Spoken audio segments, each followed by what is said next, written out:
শম্ভুগঞ্জ 33 নং ওয়ার্ড শম্ভুগঞ্জ মোড়।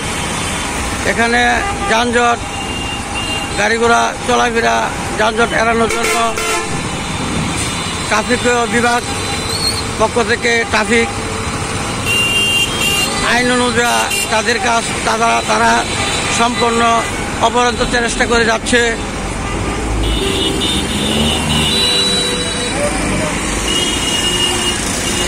এতে গাড়ি ঘোড়া সব নিয়ন্ত্রণ এবং আইন শৃঙ্খলা মেনে চলছে।